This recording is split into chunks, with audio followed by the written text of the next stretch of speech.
Subscribe करिए हमारे channel target UP TET CTET को और बेल आइकन को दबाइए। हेलो फ्रेंड्स, मैं रेनू स्वागत करती हूँ आप सभी भावी अध्यापक एवं अध्यापिकाओं का आपके अपने channel target UP TET CTET में। दोस्तों, आज की इस वीडियो में हम पढ़ने वाले हैं आप लोगों के पवन सीरीज के बहुविकल्पी क्वेश्चंस की सीरीज में क्वेश्चन नंबर 47 से। आप सभी को पता है कि आप लोग के सामाजिक अध्ययन विषय का हमने राजन सीरीज कंप्लीट करा दिया, उसके बाद पवन सीरीज भी करा रहे हैं। पवन सीरीज में दोस्तों आप लोग चलिए सभी बहुविकल्पी क्वेश्चंस को हमने ऑलरेडी फर्स्ट पार्ट में सॉल्व कर लिया था। फर्स्ट पार्ट कंप्लीट करने के बाद आज हम सेकंड पार्ट को यहाँ पर सॉल्व करेंगे और सेकंड पार्ट में हम जितने भी क्वेश्चन हैं उनको अच्छे से समझते हुए और सॉल्व करते हुए आगे बढ़ेंगे, क्योंकि आप सभी को पता है कि जो बहुविकल्पी क्वेश्चंस हैं पवन सीरीज में उनका 3 पार्ट बनेगा। मैंने पिछली वीडियो में ये बताया था। तो चलिए हम स्टार्ट करते हैं। क्वेश्चन नंबर 47 है, होस्ट तथा ग्रोवन का निर्माण किससे होता है? भ्रंश, वलन, संपीड़न या फिर भूकंप? दोस्तों राइट आंसर है ऑप्शन आ, भ्रंश से। क्वेश्चन नंबर 48 है, सक्रिय ज्वालामुखी का एग्जाम्पल है पोपा, विसुवियस, फ्यूजियामा या फिर स्ट्रोम्बोली? दोस्तों जो स्ट्रोम्बोली ज्वालामुखी है ये एक सक्रिय ज्वालामुखी है, ये इटली में है, तो ऑप्शन द बिल्कुल राइट आंसर है। ये बिल्कुल सक्रिय है, ये कभी भी उद्गार प्रकट कर सकता है। और आपको पता है सक्रिय ज्वालामुखी क्या होता है? सक्रिय ज्वालामुखी वही होते हैं जो कभी भी उनमें फिर से उद्गार होने की संभावना हमेशा बनी रहती है, लगातार उनमें से लावा निकलता रहता है। क्वेश्चन नंबर 49 है, चट्टानों का अपने ही स्थान पर छोटे छोटे टुकड़ों में टूटना कहलाता है अपरदन, निक्षेपण, अपक्षय या फिर घर्षण? मैंने बहुत ही अच्छे से और बहुत ही आसान भाषा में दोस्तों आप लोगों को जब मैंने क्लासेस ली थी सामाजिक अध्ययन की समझाया था कि चट्टानें अपने ही जगह पर टूट टूट करके गिर रही हैं, उनके टुकड़े टूट टूट करके उसी जगह पर गिर रहे हैं, तो ये होता है अपक्षय। और अपरदन क्या होता है? टुकड़े टूटे, बाढ़ आई, तूफान आया, वो एक स्थान से दूसरे स्थान पर पहुंच गए, तो ये होता है अपरदन। लेकिन अगर उसी स्थान पर टूटकर गिर रहे हैं तो वो ये होता है अपक्षय। ऑप्शन सा बिल्कुल राइट आंसर हो गया। क्वेश्चन नंबर 50 है, ग्रांड कैनियन किस नदी द्वारा बना है? मिसिसिपी, मिसौरी, वोल्गा या फिर कोलोराडो? राइट आंसर है option the Colorado. Question number 51 है, निम्न में से क्रास्ट प्रदेश में बनने वाली भू आकृति है? डेल्टा, यू आकार की घाटी, छत्रक शिला या फिर हेलेक्टाइट? राइट आंसर है ऑप्शन द हेलेक्टाइट। क्वेश्चन नंबर 52 है, वायुमंडल में सर्वाधिक मात्रा में पाई जाने वाली गैस है? ये तो बहुत इजी क्वेश्चन है और कई बार ये मैं आपको बता चुकी हूँ कि वायुमंडल में सबसे अधिक नाइट्रोजन गैस पाई जाती है, उसके बाद ऑक्सीजन। नाइट्रोजन का परसेंटेज कितना है? 78 और ऑक्सीजन का 21। क्वेश्चन नंबर 53 है, मौसम संबंधी घटनाएं वायुमंडल की किस परत में घटित होती हैं? समताप मंडल, क्षोभ मंडल, आयन मंडल या फिर बहिर्मंडल? दोस्तों आप सभी को पता है कि जो मौसम संबंधी घटनाएं होती हैं ये सबसे अधिक क्षोभ मंडल, आंधी, तूफान, वर्षा, ये सभी चीजें कौन झेलता है? क्षोभ मंडल झेलता है, तो ऑप्शन बा बिल्कुल सही हो गया। क्वेश्चन नंबर 54 है, वायु दाब को मापने की इकाई है? मिलीबार, सेल्सियस, केल्विन या फिर एम्पियर? दोस्तों वायु दाब को मापने की इकाई मिलीबार है। इसके अलावा सेल्सियस और केल्विन ये दोनों तापमान मापने की इकाइयां हैं और एम्पियर तो विद्युत धारा का मात्रक है, आपको पता ही है। क्वेश्चन नंबर 55 है, डोल ड्रम कहा जाता है उपोष्ण उच्च दाब पेटी को, ध्रुवीय उच्च दाब पेटी को, विषुवतीय या भूमध्य रेखीय वायुदाब को या फिर उपध्रुवीय निम्न वायुदाब पेटी को? दोस्तों राइट आंसर है ऑप्शन सा, विषुवतीय व भूमध्य रेखीय वायु दाब को। दोस्तों ये शांत पवनें होती हैं, इसीलिए इन्हें हम शांत पेटी या डोल ड्रम कहते हैं। तो विषुवत रेखा भूमध्य रेखा के 10 डिग्री अक्षांश तक ये होती हैं ये पवनें। इसके बाद क्वेश्चन नंबर 56 है, निम्न में से कौन सा कारक पवन को प्रभावित नहीं करता? कोरियोलिस बल, प्लेट विवर्तनिकी, वायुदाब में अंतर या फिर धरातलीय विषमताएं? राइट आंसर है ऑप्शन बा, प्लेट विवर्तनिकी।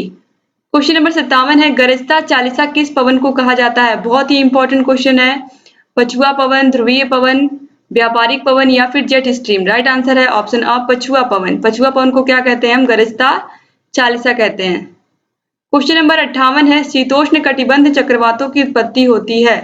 भूमध्य रेखीय निम्न वायुदाब क्षेत्र में, उपध्रुवीय निम्न वायुदाब क्षेत्र में, उत्तरी ध्रुवीय क्षेत्र में या फिर दक्षिणी ध्रुवीय क्षेत्र में? दोस्तों जो शीतोष्ण कटिबंधीय चक्रवात होते हैं ये होते हैं उपध्रुवीय निम्न वायुदाब क्षेत्र में, तो ऑप्शन बा जो है ये राइट आंसर हो गया। क्वेश्चन नंबर 59 है, मानसूनी हवाओं की दशा में परिवर्तन होता है? 24 घंटे में, 6 माह में, 3 माह में या फिर 12 घंटे में? दोस्तों जो मानसूनी हवाएं होती हैं ये प्रत्येक 6 महीने में अपनी दिशा बदल देती हैं। तो ऑप्शन बा जो है ये राइट आंसर हो जाएगा।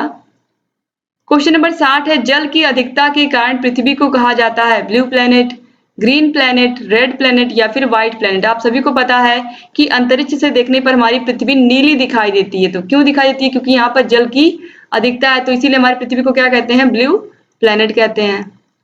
क्वेश्चन नंबर 61 है, बृहद ज्वार की स्थिति में सूर्य, पृथ्वी और चंद्रमा तीनों एक सीध में आ जाते हैं।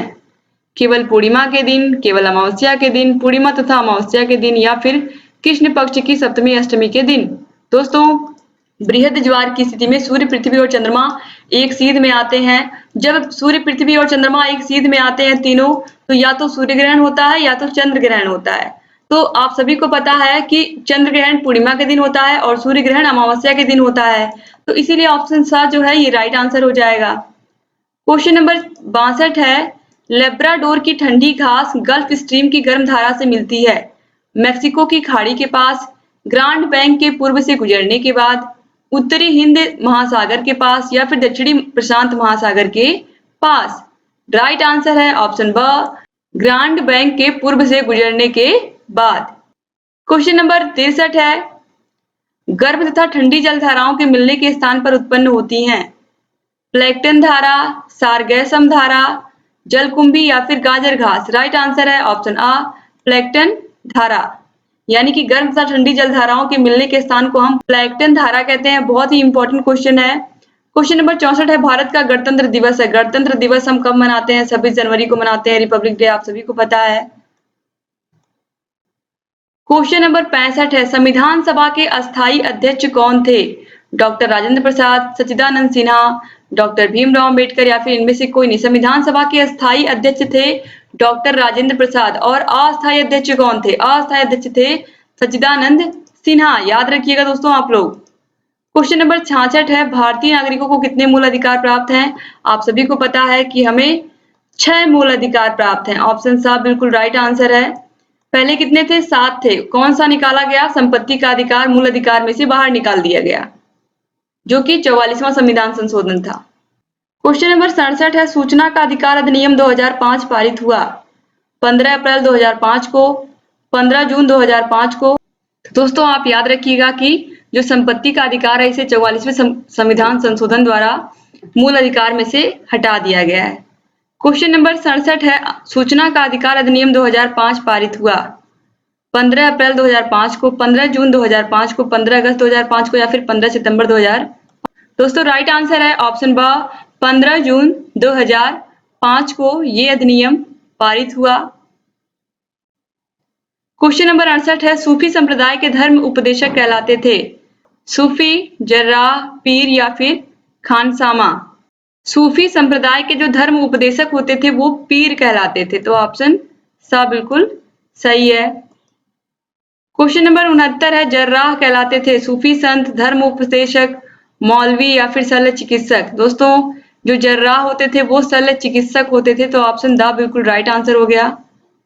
क्वेश्चन नंबर 70 है, हरित क्रांति की शुरुआत कब हुई? 1970 में, 1960 में, 2010 में या 2011 में? राइट आंसर है ऑप्शन बा, 1960 में। क्वेश्चन नंबर 71 है, हरित क्रांति संबंधित है कृषि के व्यापारीकरण से, कृषि उत्पादन में आत्मनिर्भरता से, पशुधन से या फिर कृषि उत्पादन वृद्धि से। दोस्तों इसका आंसर आप लोग बताइएगा कि इसका राइट आंसर क्या होगा। लेकिन यहाँ पर मैं आपको बता दूं कि जो हरित क्रांति है इसका सबसे पहला उद्देश्य था कृषि उत्पादन में वृद्धि करने से। आप सभी को पता है जब हमारे देश में हरित क्रांति आई तो कृषि का उत्पादन बहुत तेजी से बढ़ा और जब कृषि उत्पादन में वृद्धि हुई तो हमारा देश दूसरे देशों को भी अनाजों को निर्यात करने लगा। इसके अलावा हमारा देश क्या हुआ, कृषि उत्पादन में आत्मनिर्भर भी बन गया और धीरे धीरे कृषि का क्या हो गया, व्यापारीकरण भी हो गया। लोग व्यापार के लिए भी कृषि खेती करने लगे। तो इस तरीके से आप देखेंगे तो ऑप्शन आ, बा, दा तीनों ही सही होगा। लेकिन आप लोग कमेंट बॉक्स में मुझे बताइएगा कि आपके अकॉर्डिंग कौन सा आंसर ज्यादा सही लगता है। ठीक है। क्वेश्चन नंबर 72 है, भारत की राष्ट्रीय आय में कृषि क्षेत्र का योगदान कितना है? 16.5%, 18.5%, 35% या फिर 65%। राइट आंसर है ऑप्शन सा 35%। क्वेश्चन नंबर 73 है, बैंक ड्राफ्ट हैं साख मुद्रा, वास्तविक मुद्रा, प्रतिनिधि मुद्रा या फिर परिवर्तनशील पत्र मुद्रा। राइट आंसर है ऑप्शन आ, साख मुद्रा। क्वेश्चन नंबर 74 है, मुद्रा संकुचन का कारण है सरकार द्वारा भारी कर लगाना, सरकार द्वारा जनता से ऋण लेना, सरकार द्वारा मुद्रा की मात्रा को निरंतर घटाना या फिर उपयुक्त तीनों का कथन सत्य है। राइट आंसर हो जाएगा ऑप्शन द, उपयुक्त तीनों का कथन क्या है, सत्य है। यानी कि सरकार द्वारा भारी कर लगाना, सरकार द्वारा जनता से ऋण लेना, सरकार द्वारा मुद्रा की मात्रा को निरंतर घटाना, ये क्या होता है, मुद्रा संकुचन की स्थिति होती है। क्वेश्चन नंबर 75 है, चेक के रूप हैं 1, 2, 3 या फिर 4। दोस्तों जो चेक होते हैं ये मुख्य रूप से आप 3 रूप से इन्हें देखते हैं, वाहक चेक, आदेशानुसार चेक और रेखांकित चेक। तो ऑप्शन सा जो है बिल्कुल राइट आंसर हो गया। क्वेश्चन नंबर 76 है, कीमत स्तर पर निरंतर वृद्धि कहलाती है मुद्रास्फीति, मुद्रा अपस्फीति, मुद्रा अवमूल्यन या फिर मौद्रिक नीति। दोस्तों राइट आंसर है ऑप्शन अ, मुद्रास्फीति। क्वेश्चन नंबर 77 है, निम्न में से कौन सा मुद्रा का प्रमुख कार्य नहीं है, विनिमय का माध्यम, मूल्य का मापन, सामाजिक आय का वितरण या फिर मूल्य का संचय। राइट आंसर है ऑप्शन सा, सामाजिक आय का वितरण। क्वेश्चन नंबर 78 है, भारत का आर्थिक विकास निर्भर है सभी प्रकार के उद्योगों पर, छोटे पैमाने के उद्योगों पर, बड़े पैमाने के उद्योगों पर या फिर कुटीर उद्योगों पर। दोस्तों चाहे कुटीर उद्योग हो, चाहे छोटे पैमाने के उद्योग हो, चाहे लघु उद्योग हो, चाहे बड़े पैमाने पर किए गए, छोटे पैमाने पर, सभी बहुत ही महत्वपूर्ण है देश की आर्थिक विकास के लिए। तो सभी प्रकार के उद्योग क्या हैं, भारत के आर्थिक विकास के लिए जरूरी हैं। तो राइट आंसर हो जाएगा ऑप्शन आ।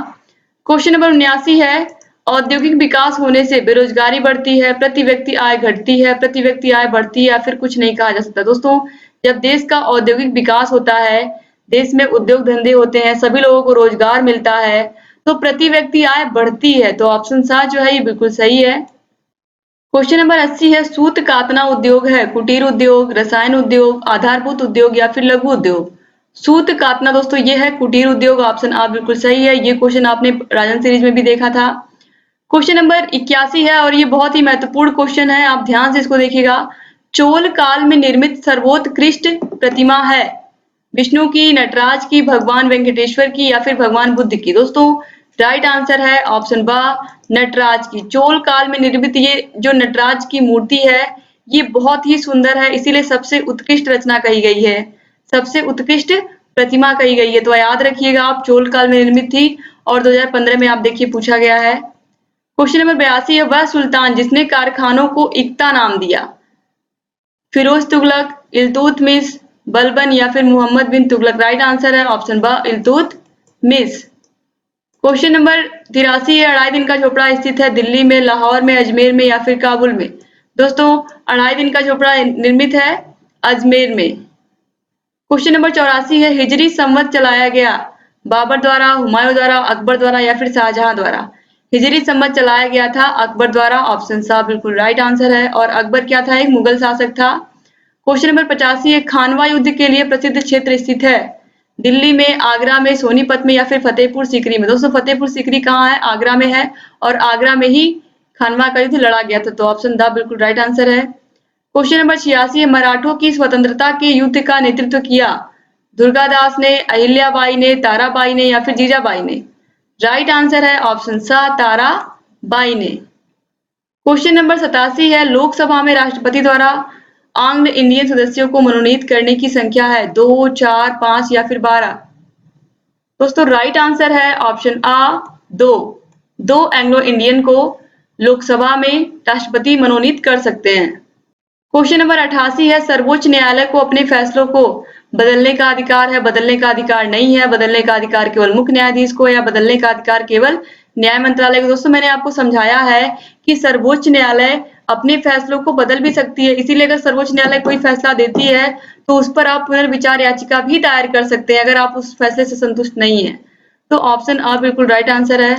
क्वेश्चन नंबर 89 है, कौन सा मौलिक अधिकार सर्वाधिक विवाद का विषय रहा, एकता का अधिकार, स्वतंत्रता का अधिकार, संपत्ति का अधिकार या फिर धार्मिक स्वतंत्रता का अधिकार। राइट आंसर है ऑप्शन सा, संपत्ति का अधिकार, क्योंकि इसे मौलिक अधिकार से बाहर निकाल दिया गया है, आप सभी को पता है 44वें संविधान संशोधन द्वारा।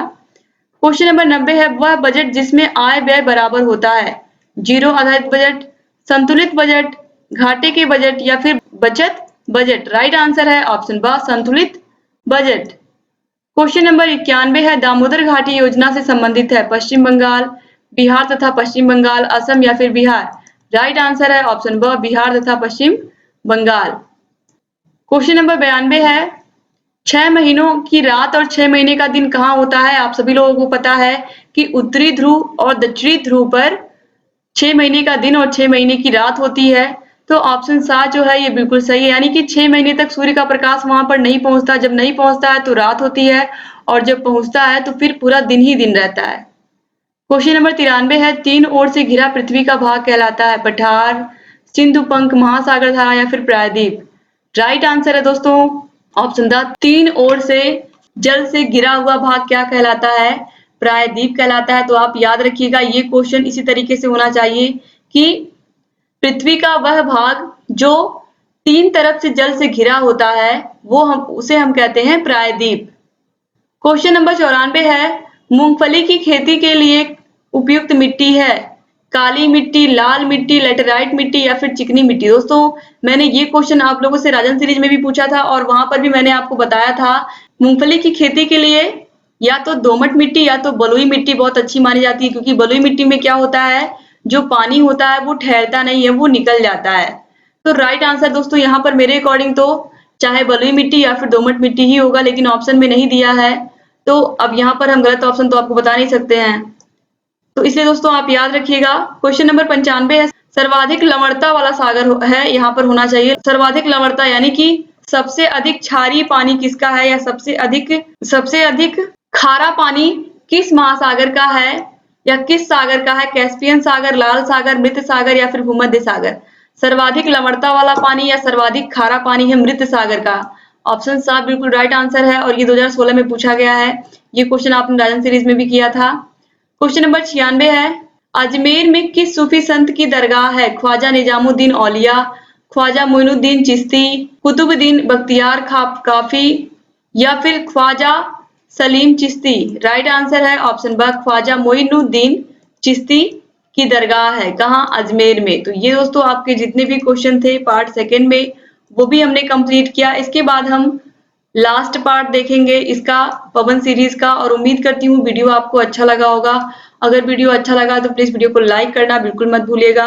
आपके लाइक, आपके कमेंट्स हमारे लिए बहुत महत्वपूर्ण होते हैं, तो दोस्तों प्लीज आप लोग लाइक, कमेंट, इसके अलावा वीडियो को शेयर भी कर दिया करिए अपने सभी फ्रेंड्स के जो व्हाट्सएप ग्रुप हैं, आप लोगों के कॉलेज का व्हाट्सएप ग्रुप, वहां पर भी शेयर कर दिया करिए, जिससे अधिक से अधिक प्रशिक्षुओं तक हमारे वीडियोस पहुंचे, अधिक से अधिक प्रशिक्षु हमसे जुड़ सकें और हमारे वीडियोस से लाभ ले सकें। क्योंकि आप सभी को पता है, सबसे पहले हमने हैंड रिटन नोट्स बनवाए हैं, सभी सब्जेक्ट की क्लासेस ली हैं।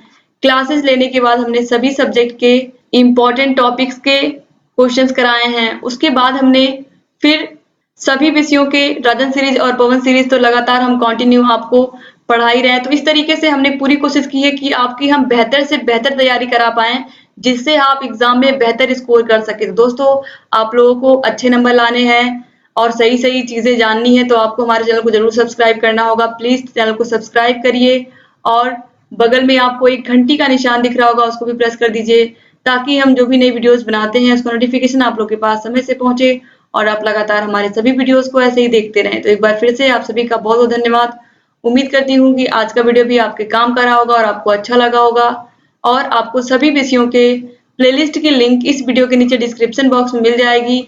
इसके अलावा दोस्तों आप हमारे टेलीग्राम चैनल से भी जुड़ जाइए, टेलीग्राम चैनल का भी लिंक आपको डिस्क्रिप्शन बॉक्स में मिल जाएगा। और साइड में आई बटन आपको दिख रहा होगा, आई बटन पर आप जैसे ही क्लिक करोगे आपको सभी विषयों के प्लेलिस्ट की लिंक खुल करके मिल जाएगी, और सभी विषयों के प्लेलिस्ट की लिंक ऐसे खुलेगी और आप सभी विषयों को देखते हुए चले जाएंगे। तो एक बार फिर से आप सभी का बहुत बहुत धन्यवाद दोस्तों। मिलते हैं नेक्स्ट वीडियो में, तब तक अपना ख्याल रखिएगा, अपने परिवार का ख्याल रखिएगा। जय हिंद।